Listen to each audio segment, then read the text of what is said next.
पाड़ाए पाड़ाए दीदी भाई कर्मो सूची के तहत आसनसोल दक्षिण विधानसभा के विराट का चेलोद इलाके में दौरे पर पहुंची भाजपा विधायक अग्निमित्रा पॉल के काफिले को घेराव कर स्थानीय लोगों का प्रदर्शन। भाजपा विधायिका ने राष्ट्रीय राजमार्गों से आसनसोल की ओर जाने वाले मुख्य मार्ग जाम कर किया जमकर प्रदर्शन। विधायिका का आरोप बालू माफियाओं और तृणमूल नेताओं के इशारे पर उनके काफिले का घेराव कर किया गया प्रदर्शन। अगर ममता बनर्जी सोचेंगे कि उनका टीएमसी का कैडर को हम लोग को अटका देगा, रुकवाएगा, तो ऐसा नहीं चलेगा। आप जो 15 साल ममता बनर्जी घर नहीं दिए, शौचालय नहीं दिए, नौकरी नहीं दिए, पानी नहीं दिए, रास्ता नहीं दिए, ड्रेन नहीं दिए, इसका जवाब आपको देना होगा और हम लोग घर घर जाएंगे। आज तृणमूल का जिला पंचायत का मेंबर वो आके 1 घंटा मेरा गाड़ी को रुकवा दे रहा है कैडर को देकर, टीएमसी कैडर को देकर। ये हम लोग नहीं मानेंगे। पुलिस का इसको जवाब देना पड़ेगा। पश्चिम बंगाल अभी तक अफगानिस्तान, बांग्लादेश नहीं हो गया है कि आप आके अटका दिए, रुकवा दिए और पुलिस आके बिल्ली के तरह म्यू म्यू म्यू म्यू कर रहे। ऐसा नहीं चलेगा। आज एसआईआर हुआ है, आज रोहिंग्या बांग्लादेशी मृत वोटर का नाम काटा गया है। ममता बनर्जी, आप इस बार नहीं जीत पाएंगे।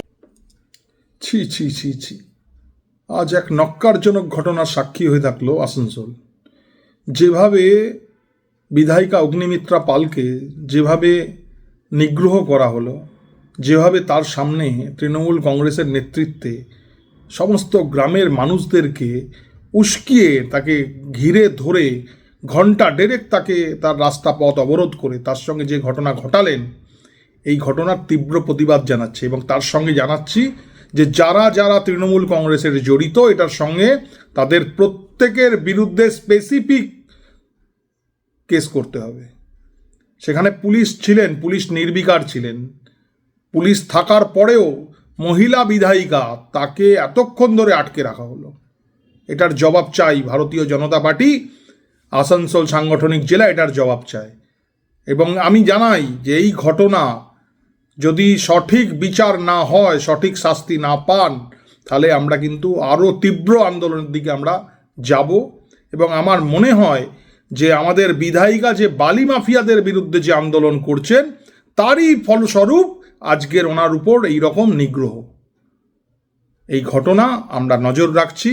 সারা পশ্চিমবঙ্গে যেভাবে ভারতীয় জনতা পার্টির জনপ্রতিনিধিদের উপর আক্রমণ নামিয়ে আনা হচ্ছে, এই জিনিসটার তীব্র প্রতিবাদ জানাচ্ছি, ধিক্কার জানাচ্ছি এবং তার সঙ্গে সঙ্গে আমরাও প্রস্তুত আছি এই আন্দোলনটাকে আরও আগিয়ে নিয়ে যাব এবং আমরা অপেক্ষা করব যে দেখি প্রশাসন কি করেন। আর যদি প্রশাসন কিছু না করেন তাহলে আইন ভারতীয় জনতা পার্টির কার্যকর্তারা হাতে তুলে নেবে। जेपी भारत लाइव, भारत की बात जेपी के साथ। वीडियो को लाइक करें, शेयर करें और चैनल को सब्सक्राइब करें।